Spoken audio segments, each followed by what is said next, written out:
मित्रांनो, 2 पार्टमध्ये आपल्याला लेक्चर करावं लागलेलं आहे. हा दुसरा पार्ट आहे. याच्यामध्ये आपण पुन्हा चालू करूया जिथे आपण थांबलो होतो. आता वैयक्तिक नैतिकता आणि व्यावसायिक नीतिशास्त्र. आता या दोघांमध्ये काय फरक आहे? आता तुम्ही राम जे आपण म्हणतो प्रभू श्रीराम, आता त्यांचं वैयक्तिक आयुष्य एक मुलगा, एक पिता, एक पती या स्वरूपात त्यांनी निभावलेल्या गोष्टी असतील आणि दुसऱ्या ज्या राजाच्या स्वरूपात निभावलेल्या आहेत, म्हणजे आपण ज्याला रामराज्य इतकं आदर्शपूर्ण राज्य संबोधतो. मग हे काय झालं? हे प्रोफेशनल इथिक्स झालं. जे चांगलं आहे म्हणून रामराज्य आहे, जर चुकीचं आहे तर रावण राज्य आहे. म्हणजे रावणाने त्याच्या राज्यामध्ये कोणत्या गोष्टींना महत्त्व दिलं, कोणत्या गोष्टींना नाही दिलं. कारण रावणाच्या राज्यापेक्षा रावणाचं पर्सनल इथिक्स खूप खराब होतं. कारण रावणाला जो सीतेबद्दल जे निर्माण झालं आकर्षण म्हणा किंवा त्याचा जो वैयक्तिक महत्त्वाकांक्षा असतील, या सगळ्या काय दाखवतात की पर्सनल इथिक्समध्ये तुम्ही किती चुकीचा आहात आणि प्रोफेशनल इथिक्समध्ये तुम्ही काय आहात. ह्या दोन्हीमधला भेद म्हणजे पर्सनल इथिक्स आणि प्रोफेशनल इथिक्स असतं. आता काही अशी उदाहरणं आहेत ज्यांनी या दोघांची उत्तम सांगड बांधून, म्हणजे त्यांचं वैयक्तिक आयुष्यसुद्धा नीतिप्रधान आहे आणि त्यांचं प्रोफेशनल आयुष्यसुद्धा तितकंच नीतिपूर्ण आहे. जसं की लाल बहादूर शास्त्री एका पंतप्रधान पदावर असताना देखील त्यांनी ज्या गोष्टींचं हे दिलं, म्हणजे उत्तरदायित्वाचे जे उत्तम उदाहरण दिलं की त्यांच्या मंत्रिमंडळाच्या काळात किंवा ते ज्यावेळेस मंत्री होते, रेल्वे मंत्री, त्यावेळेस एक रेल्वे अपघात झाला तर स्वतः राजीनामा त्यांनी दिला. कारण त्यांना ती वैयक्तिक जबाबदारी वाटली की माझं हे प्रोफेशनल इथिक्स आहे की मी जर ही जबाबदारी पार पाडू शकलो नाही तर मी या गोष्टीचा राजीनामा दिला पाहिजे. तर हे प्रोफेशनल इथिक्स आहे. आणि पर्सनल इथिक्स काय?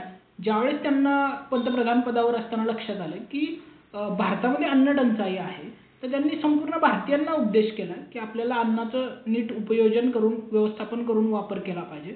तर हे होत असताना त्यांनी वैयक्तिक आयुष्यात देखील अन्नाचं नियोजन केलं. एक टायमाचं जेवण त्यांनी कॅन्सल केलं. म्हणजे हे असतं वैयक्तिक नीतिमत्ता आणि व्यावसायिक नीतिमत्तेमधील एक छोटासा फरक आपण पाहिला. हा डिटेलमध्ये खूप आहे, आपण त्याच्याकडेही जाणार आहोत येणाऱ्या लेक्चर्समध्ये. त्यासोबतच नीतिशास्त्राचे काही प्रकार आहेत किंवा नीतिशास्त्रामध्ये काही संकल्पना आहेत ज्याच्यावर क्वेश्चन अलीकडे येतो. कारण UPSC अशा छोट्या छोट्या संकल्पनांना घेऊन काही क्वेश्चन बनवताना दिसते. जसं की इंट्युशनिझम, म्हणजे माझा आतला आवाज जो मला सांगतोय की असं कर किंवा तसं करू नको. हे काय आहे? हे नैतिक अंतर्ज्ञानवाद आहे. म्हणजे कुठंतरी आतून वाटतं की समोर जे चाललंय ते चुकीचं आहे. मग ते राजाराम मोहन रॉय असतील, त्यांना वाटलं की ही सती प्रथा जी आहे ती चुकीची आहे, मग त्यांचा आतला आवाज सांगत होता की ही चुकीचं आहे. गौतम बुद्धाला असं वाटत होतं की हे जे सगळं चाललंय, ही जी व्यवस्था निर्माण झाली, हे जे राजा म्हणून मी जगतोय, हे बरोबर आहे का? समाजात दुःख आहे, आयुष्यात दुःख आहे आणि दुःखाचं निराकरण करणारी कुठली तरी व्यवस्था असली पाहिजे. मग हे जाणवणारी व्यक्ती काय करते? तर नैतिक अंतर्ज्ञानाला आवाज देते. मग हा काय असतो? हा सेल्फ इव्हिडंट असतो, म्हणजे स्वतःमध्ये स्पष्ट असणारी गोष्ट असते. याला कोणत्याही पुराव्याची गरज नसते. मला वाटतंय, मला खूप मनापासून वाटते की ही योग्य आहे, अशा वेळेस ही गोष्ट केली जाते. मुळात ही गोष्ट चुकीची काही अंश ठरू शकते जर एखादा मनमानीपणाने कारभार करत असेल तर, परंतु ते नैतिक नाही. नैतिक अंतर्ज्ञानवाद काय म्हणतो की मला कोणते नियम दिलेत, मला कुठला हे दिलाय, कोड ऑफ कंडक्ट दिलाय, याच्यापेक्षा मला असं वाटतं की ह्यावेळेस हे करणं गरजेचं आहे. म्हणजे कोविडच्या काळात खूप साऱ्या अधिकाऱ्यांना एक नियमावली प्रदान केली होती की ज्यानुसार त्यांनी कार्य करणं अपेक्षित होतं. पण काही अधिकारी होते जे त्यांच्या कार्यक्षेत्राच्या पलीकडे जाऊन, म्हणजे त्यांच्या मर्यादेच्या पलीकडे जाऊन कार्य करत होते. हा असतो नैतिक अंतर्ज्ञानवाद. म्हणजे आता मी तुकाराम मुंढेंचं उदाहरण देतो. ते आय थिंक नाशिकचे आयुक्त होते. त्यावेळेस त्यांनी काय केलं, त्यांच्या लक्षात आलं की जे मजूर किंवा जे स्थलांतरित आपल्याकडे आहेत कोविडसाठी, ज्यांना आपण थांबवले किंवा त्यांचं कोविडसाठी आपण आयसोलेशन केलं, त्यांना व्यावसायिक शिक्षण प्रदान केलं पाहिजे. म्हणजे आता हे नैतिकतेच्या उच्च मानकांमधलं एक उदाहरण आहे की जिथे आपण एक उत्तरदायित्वाची अत्यंत उच्च जबाबदारी पार पाडत असतो. मग हे सर्व इंट्युशनमध्ये येतं. त्यानंतर 2 प्रकारचं असतात, एक ॲब्सोल्यूट इथिक्स आणि एक असतं रिलेटिव्ह इथिक्स. आता जे सर्वत्र मान्य आहे, जे सर्व मान्य आहे आणि जे मान्य असलंच पाहिजे, ते असतं ॲब्सोल्यूट इथिक्स, निरपेक्ष नैतिकता. म्हणजे संपूर्ण वैश्विक स्तरावर ज्याची सार्वत्रिकता मान्य केलेली असेल आणि सर्वांसाठी ते समान असेल. जसं की सत्य, सगळीकडे सत्य समान आहे. मग तुम्ही ते इतर देशांमध्ये जा, सत्याला किंमत तेवढीच आहे, तुमच्या देशामध्ये या, सत्याला किंमत तेवढीच आहे. मग याला म्हणतात निरपेक्ष एथिक्स. आणि काही वेळेस याचा नकारात्मक परिणाम असा होतो की जे वैविध्यता आहे, सांस्कृतिक वैविध्यता आहे किंवा काही समाजातील धार्मिक संकल्पना आहेत किंवा कल्चरल संकल्पना आहेत, याच्या विरोधात देखील हे जाऊ शकतं. कारण एकसुरीपणा निर्माण करायचं कार्य निरपेक्ष एथिक्समधून होत असतं. त्यानंतर काही असतं सापेक्ष नैतिकता. सापेक्षता म्हणजे काय की प्रत्येक समाजानुसार, प्रत्येक घटकानुसार नैतिकतेचा एक भिन्न अर्थ काढलेला असतो. तुम्ही बऱ्याचदा भगवद्गीतेच्या पारायणाला किंवा भगवद्गीतेवर आधारित भाष्य असणारी पुस्तकं वाचली असेल. प्रत्येकाने त्या उपदेशांचं स्वतःच्या मांडणीमध्ये वर्णन केलेलं आहे किंवा स्वतःच्या स्वरूपात त्याचं स्पष्टीकरण केलेलं आहे. मग हे दाखवतं सापेक्ष नैतिकता. म्हणजे अर्थ वेगवेगळ्या पद्धतीने काढण्याची प्रथा असते, मग ही सापेक्ष नैतिकतेकडे जाते. बऱ्याचदा याचा तोटा देखील असतो. म्हणजे आता जसं की गर्भपात नावाची गोष्ट US किंवा युरोपियन कंट्रीजमध्ये जे ख्रिश्चन धर्मगुरू आहेत त्यांच्यानुसार चुकीचे आहे. परंतु एखाद्या समाजामध्ये जर त्या समाजातील नैतिक घटकांना असं वाटत आहे की महिलेच्या आरोग्याला धोका असू शकतो गर्भधारणेतील समस्यांमुळे किंवा त्या बालकाला भविष्यात धोका येऊ शकतो, त्यामुळे बऱ्याचदा मेडिकल कॉम्प्लेक्सिटीजमुळे गर्भपात होत असतो. मग अशा वेळेस तो नैतिक म्हणायचा का अनैतिक म्हणायचा, मग याबाबत सापेक्ष नैतिकता निर्माण होते. मग ही सापेक्ष नैतिकता या गोष्टीबद्दल कार्य करते. मी इथं उदाहरण पण दिलंय. इच्छामरण नावाची एक संकल्पना आहे ज्याच्यामध्ये एखादा व्यक्ती खूप काळ हॉस्पिटलमध्ये आहे आणि अनेक उपचार करून सुद्धा तो बरा होत नाहीये, त्याला वेदना खूप होत आहेत वगैरे किंवा कोमामध्ये आहे. तर मग अशा वेळेस इच्छामरण या गोष्टीचा अवलंब केला जातो. इवन सुप्रीम कोर्टने सुद्धा पॅसिव्ह इच्छामरणाला हे केलेलं आहे. म्हणजे जो असा व्हेंटिलेटर वगैरे आहेत किंवा खूप वर्ष ज्यांनी रिस्पॉन्स दिलेला नाही त्यांच्यासाठी याचा अवलंब केला जात आहे. त्यानंतर काही नैतिक परंपरावाद असतो. म्हणजे आता बघा, तुम्ही खूप वेळा ऐकलं असेल की ही गोष्ट केल्यामुळे महाराष्ट्र धर्म भ्रष्ट झाला किंवा ही गोष्ट केल्यामुळे भारतीय धर्माला हे गेला किंवा भारतीय संस्कृतीच्या विरोधात आहे किंवा जागतिक संस्कृतीच्या विरोधात आहे, असे काही शब्द वापरले जातात. आता हे वापरतात कोण? जे नैतिक परंपरावादी असतात की खूप जे कट्टर असतात किंवा त्या संस्कृतीला धरून असतात किंवा नैतिक तत्वांची बाजू मांडणारे सुद्धा बरेच असे तत्वज्ञ असतात की जे त्यांचं म्हणणं योग्य आहे किंवा त्यांची वर्षानुवर्ष चालत आलेली नैतिक त्याची एक परंपरा आहे ती बरोबर आहे अशी मानणारी एक समाज असतो. मग तो नैतिक परंपरावाद्यांमध्ये येतो. त्यासोबत काही असतात नैतिकते सब्जेक्टिव्हिजमकडे जाणाऱ्या, म्हणजे व्यक्तिसापेक्षता. नैतिकतेचा अर्थ व्यक्तीनुसार बदलतो असं मानणारी एक व्यवस्था आहे किंवा नीतिशास्त्राची एक ब्रँच आहे ज्याला नैतिक सापेक्षतावाद म्हणतो. म्हणजे व्यक्ती त्याच्या सिच्युएशननुसार कधी कधी निर्णय घेतो. म्हणजे परिस्थितीजन्य नीतिशास्त्र हे सुद्धा त्यातलंच एक उपयोजित स्वरूप आहे की व्यक्तीला त्याच्या वैयक्तिक आयुष्यात काही निवडी किंवा काही वचनबद्धतेवर स्वतःचा एक हे द्यावा लागतो, विचार मांडावा लागतो किंवा निवड करावी लागते. त्यावेळेस नैतिकता जो व्यक्तिसापेक्षता आहे ती उदयास आलेली पाहता येते.